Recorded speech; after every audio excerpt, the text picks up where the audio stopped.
currently that covers Susquehanna County, and to his left is Captain Mike Walsh, W-A-L-S-H. He is our Troop R commander, which encompasses Lackawanna, Susquehanna, Wayne, and Pike counties.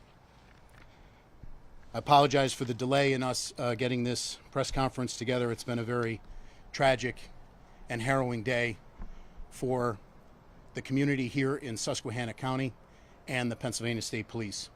We are still very much involved in an active and ongoing investigation. Our hope here tonight with this briefing is to give you a thumbnail sketch of some of the facts that we're prepared to discuss tonight. I will be speaking, District Attorney Marion O'Malley will be speaking, and then we will defer to the continued operational cycles in the near future to try and fully run down all of the aspects of this incident. So if I can begin by painting a picture for you, Gibson Barracks, where we are, Susquehanna County, was contacted this morning at 11:17 a.m. There was a report made by an individual that shots were fired in the vicinity of the numeric 20141, repeating 20141, State Route 171, Thompson Township, Susquehanna County. And to paint a picture, this is a two-lane State Route 171 in Thompson Township. It is very rural. That location is one that's of relevance for this incident, but there's also a neighboring property with the numeric of 20034, State Route 171, repeating 20034. And again, these are neighbors not on the other side of a fence, but several hundred yards away on opposite sides of State Route 171. When the call was received here by Gibson Barracks, it was called in by the boyfriend and cohabitant of our first victim, which I'm going to discuss. Our first victim is Lori Wasco, W-A-S-K-O. Next of kin have been notified. She is deceased. She was 57 years of age. She was a resident of Thompson Township at that first numeric that I discussed, 20141. Her boyfriend and cohabitant called 911 for the reports to report shots fired in that vicinity. Miss Lori Wasco was shot and killed in front of that residence in the general vicinity of her vehicle. Some of these exact locations, I want to be sure that, given at this point in the investigation, we're still very much mapping the scene and trying to identify the exact sequence of events. But she had been shot. Two troopers were dispatched from PSP Gibson. The first trooper was Trooper Joseph Perechinsky, P-E-R-E-C-H-I-N-S-K-Y, repeating P-E-R-E-C-H-I-N-S-K-Y. He is a member of the Gibson Patrol Unit. His father, Joseph Sr., is the Chief of Police of Mayfield Borough in Lackawanna County. His brother is an officer with Archibald Police, also has a very strong law enforcement family. He has been a trooper for 6 years. He is single. The second trooper is Trooper William Jenkins, Jenkins III. He has been a trooper for 10 years. He is married and he is a father of 4. I will tell you, both of our troopers currently are stable, and with the help of the continued prayers of the community and their will to continue on, they will be with us, and we are extremely, extremely grateful for that. But back to the timeline of events. At 11:17, when that call came in by Miss Wasco's boyfriend, those two troopers responded. They responded along State Route 191 to try and ascertain the location of that threat of shots fired. The troopers made it out of their vehicle, and they were ambushed from a very good distance away. I don't want to quantify that pending further investigation, but they were ambushed by several rounds of rifle fire from a position of tactical superiority. Trooper Perechinsky was shot twice in the chest/torso area. Trooper Jenkins was shot twice as well, once in each arm. Despite being very severely wounded, Trooper Perechinsky was able to tourniquet both arms of Trooper Jenkins with some further assistance, and their cars where they had arrived and gotten out of were also riddled with gunfire. So I'm not prepared today to speak about how many rounds were actually fired. I do feel confident in saying several dozen rounds were fired in the continuity and the entirety of this incident. So our 2 troopers have been shot. 2 additional troopers were able to come in and evacuate them. We have another victim as well. There was an EMT who was working for Barnes-Kasson Hospital driving a quick response vehicle, an SUV. He proceeded to respond very heroically to the call for shots fired. He was driving on State Route 171 when his vehicle was engaged with gunfire. He took evasive action and veered off the side of the roadway and crashed. He sustained some injury as a result of that crash. He is listed in stable condition as well. He was able to make it out of his vehicle, and he actually hid for fear that the actor would continue firing upon him. So that brings us to our actor, Carmine, C-A-R-M-I-N-E, Faino, F-A-I-N-O, repeating F-A-I-N-O, 61 years of age. Faino is the resident at 20034, so technically he would be a neighbor of Wasco and her live-in longtime boyfriend. However, their properties are separated by several hundred yards. He, we believe at this point, murdered Lori Wasco, and he was the shooter who shot both of our 2 troopers, as well as who shot at Carl Lawson. Again, Carl Lawson's injuries were a result of the car crash as a result of the evasive action he had to take while his vehicle was taking fire. So this is obviously a very critical incident. Radio traffic went out that shots had been fired, multiple troopers had been hit, and I would like to try and just at this point blanketly say thank you to law enforcement from Susquehanna, Lackawanna, Monroe, and Wyoming counties, all of which responded. At some point later, we will collate a list to specifically acknowledge all of those people who were able to respond. Our 2 troopers who were shot, who were evacuated from that immediate vicinity along State Route 171, were taken and staged at an area where they were life flighted. So Trooper Perechinsky was life flighted to Geisinger CMC, and Trooper Jenkins was life flighted to Geisinger, Wyoming Valley. They are there. I have been with both of them. They are in good spirits. We have talked to their families, and as I said, we're extremely lucky to have them still with us. They are an answer to a prayer, while we simultaneously mourn the loss of Miss Wasco and think of her boyfriend and cohabitant, as well as Mr. Lawson. So back to the timeline of this event. The troopers are now, along with local law enforcement from those counties, attempting to set up a hard perimeter around our actor, Faino. He was moving about.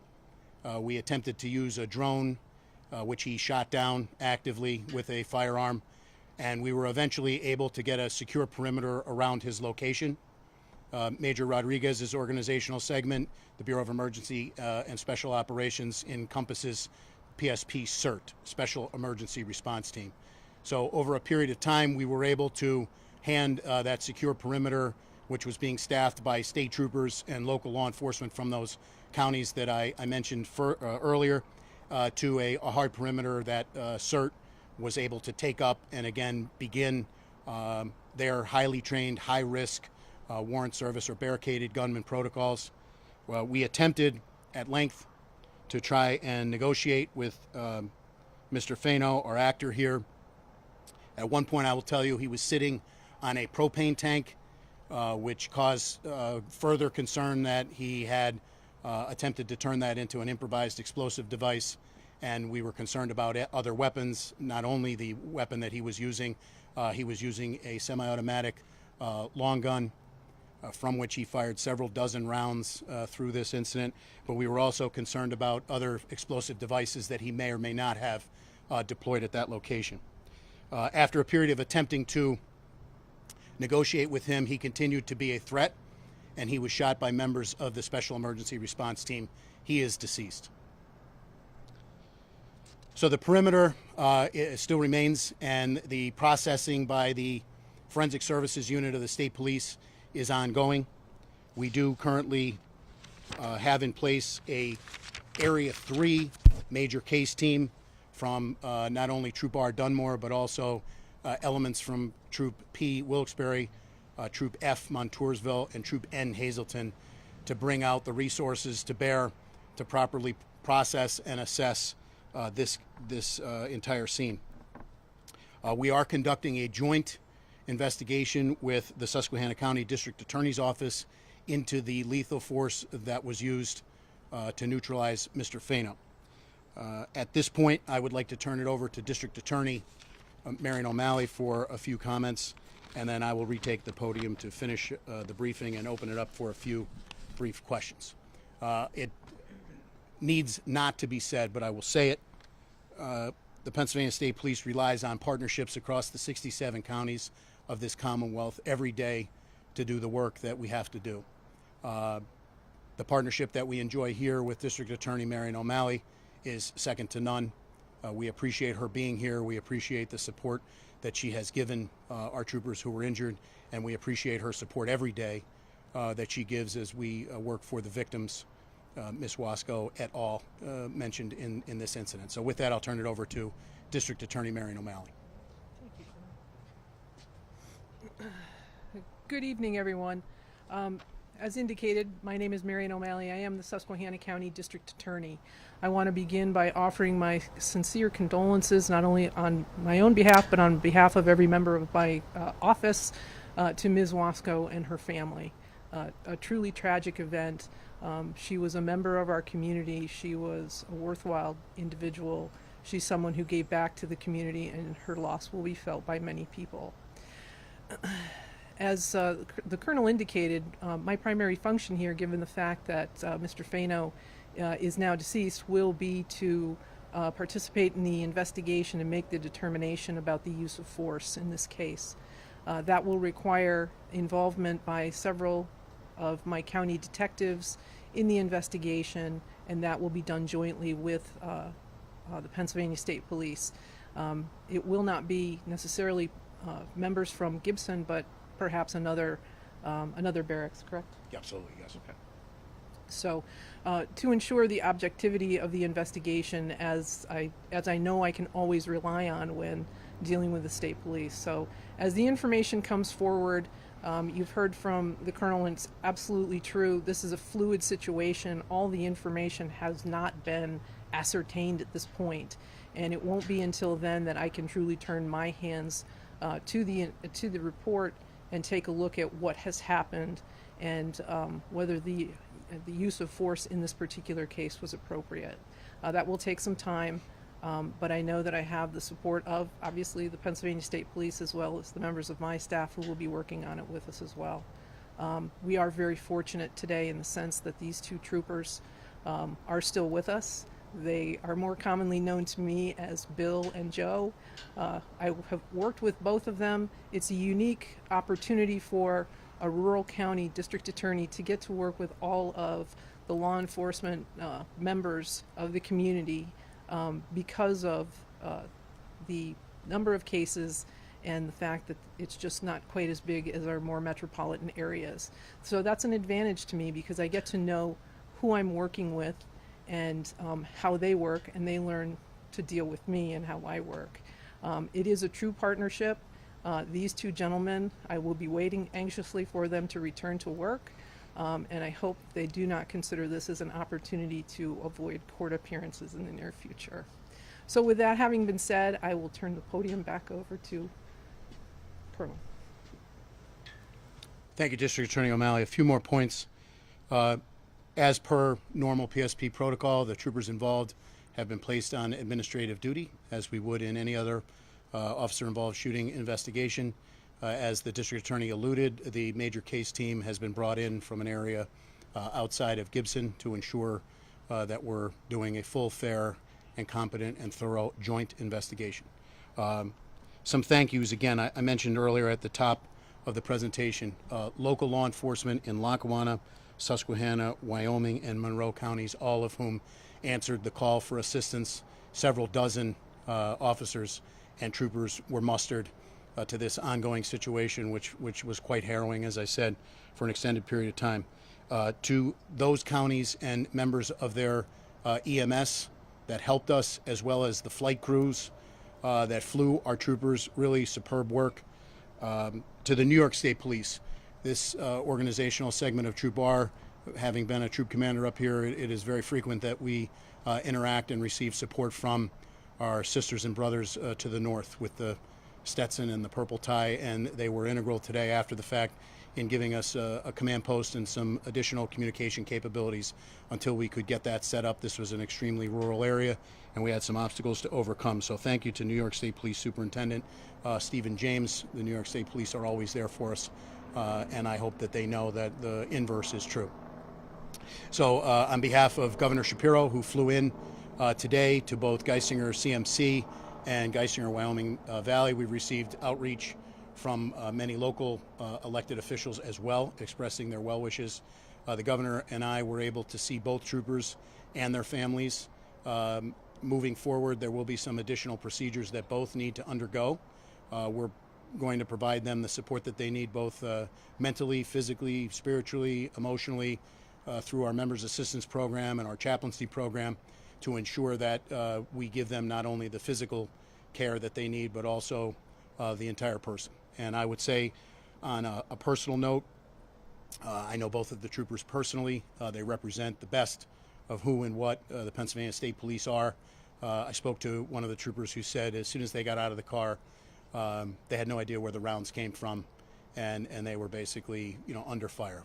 Very, very unfortunately, I have stood at a podium to brief on incidents like this far too many times in my career. Since this administration came in January of 2023, this is our 5th and 6th trooper who have been shot in the line of duty over that 30-plus month period of time. One of those troopers was fatal, and I must say, from a very personal standpoint, despite the fact that we mourn the loss of Miss Wasco, and we hold up the victims also who were shot at, the EMT, Mr. Larson, as well as the victim's live-in boyfriend.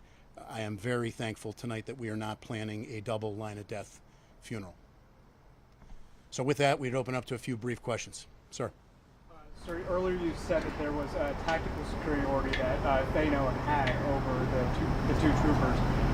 One, do you know if Thano had a military or police background? And two, do you believe that his ambush was premeditated to inflict damage upon the state troopers itself? So I don't know about his prior history. That's one of the things that we're actually actively working up, his prior life and events leading up to today. When I say superiority, to set the scene, with a semi-automatic long gun, it is a tactical advantage when you have not only the element of surprise but also the element of distance. So you can see our two troopers that the basic information that they had was in this vicinity. Shots had been fired, possibly someone was hit. When you go out to an extremely rural area, you can get out and do a 360-degree scan in any direction, and the capabilities of a semi-automatic rifle from a position of tactical superiority, cover, or concealment really pose a chance for the actor, Thano in this case, to get the jump on our people, and for them to react the way that they did, for them to utilize the tourniquets on Trooper Jenkins. I spoke to both of his trauma surgeons. We were complimented as an agency. We carry on our belt per capita tactical tourniquets, and today I believe they not only made the difference for Trooper Jenkins, but again, we're very happy that they're both with us. I'll come back. Were either of the two troopers wearing a vest when they were hit? Both were wearing their ballistic vest, but the capabilities of the soft body armor against the long gun are severely depleted. Do we know what type of round was used? We will eventually have that, but we know, but I'm not prepared to release that yet. Sir, back to you. Do you know? So just to clarify, was this a premeditated ambush? Do you believe?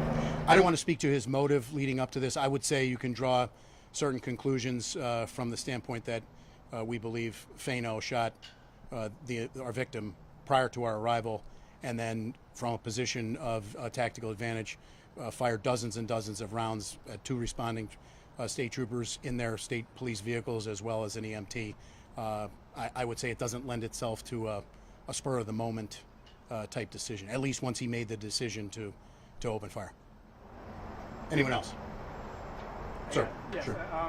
So we had crews all around Susquehanna County today, and one of them actually spoke to a man who says he called PSP yesterday talking about a man with a long gun walking down Route 171. And I was wondering, was that in fact the case? Was there a call yesterday? At this point, I don't know, and I wouldn't be prepared to say if I did, given the stage where we are actively trying to run down everything that we need to know about Fano, not only for his actions today, but leading up to today.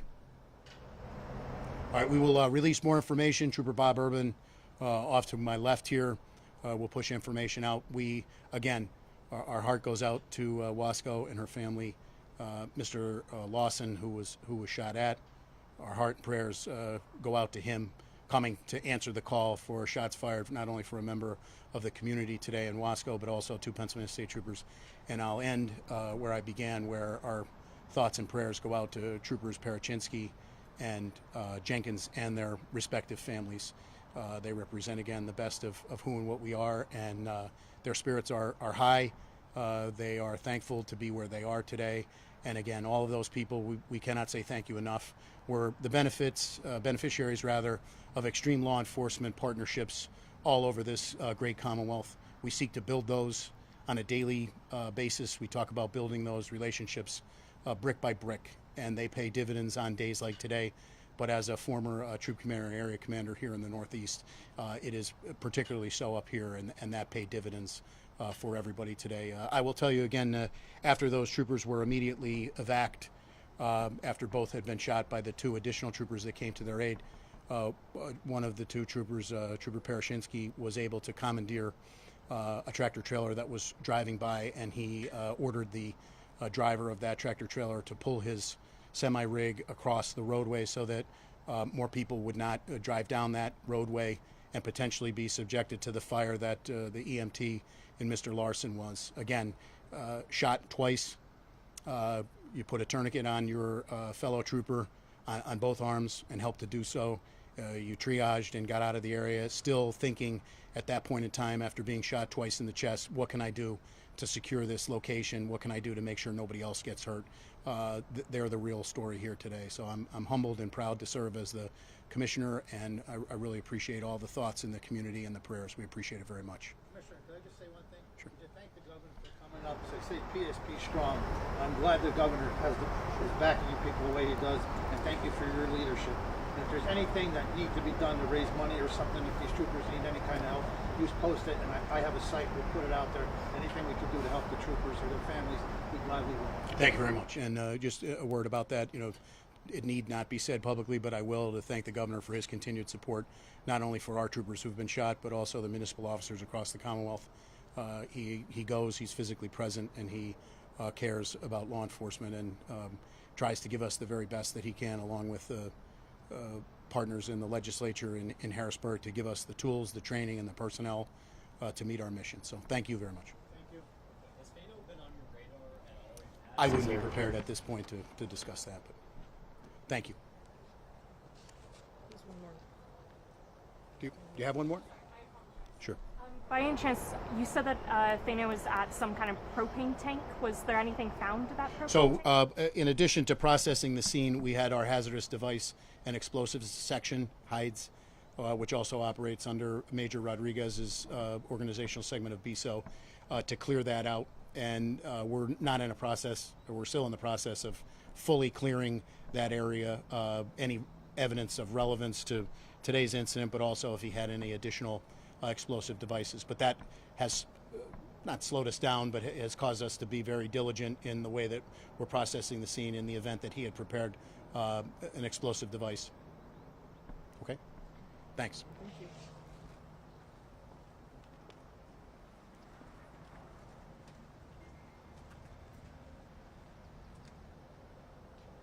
That was the press conference by the Commissioner of the Pennsylvania State Police and the District Attorney up here.